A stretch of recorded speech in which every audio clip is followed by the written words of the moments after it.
Berikut merupakan pertanyaan beserta hasil survei yang kami dapatkan. Pertama, mayoritas responden sebanyak 48 orang berusia 18-25 tahun.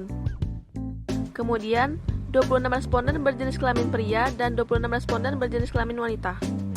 Lalu, sebanyak 28 orang menyatakan pernah mengalami pelecehan seksual secara verbal. Beberapa responden menjawab kekerasan verbal pernah mereka rasakan ketika duduk di bangku SD, SMP, dan SMA hingga kuliah. Hal tersebut menghasilkan asumsi kekerasan verbal melekat pada masyarakat dan lingkungan lembaga pendidikan seperti sekolah dan universitas tidak lepas dari adanya isu tersebut. Muncul asumsi lain yaitu kekerasan verbal berpengaruh terhadap kesehatan mental karena salah satu responden menjawab bahwa ia merasakan rasa sedih dan kecewa dalam kuesioner.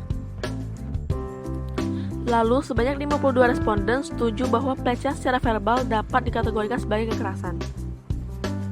Setelah itu, sebanyak 47 responden mengaku bahwa mereka atau orang di sekitar mereka pernah melakukan atau menerima kekerasan secara verbal.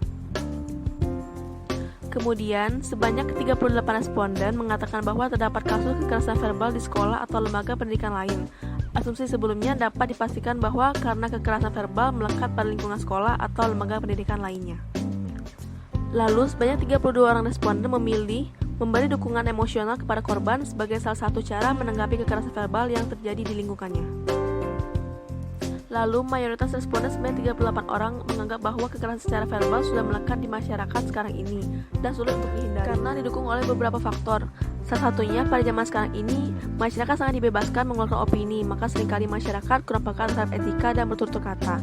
Berawal dari sebuah kebiasaan dan akhirnya dinormalisasi oleh masyarakat luas. Lalu, sebanyak 52 responden setuju bahwa kesehatan mental merupakan hal yang penting.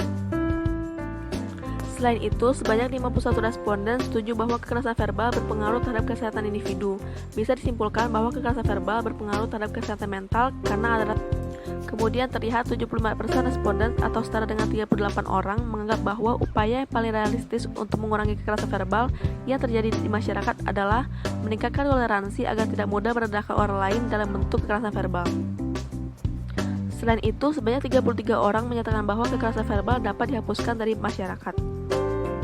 Lalu, mayoritas responden merasa lembaga pendidikan perlu memberikan wawasan di awal mengenai kesehatan mental seseorang, sehingga jika sudah diterapkan semenjak sekolah, akan membuat para pelajar jadi lebih mengerti bahwa kesehatan mental sangatlah penting.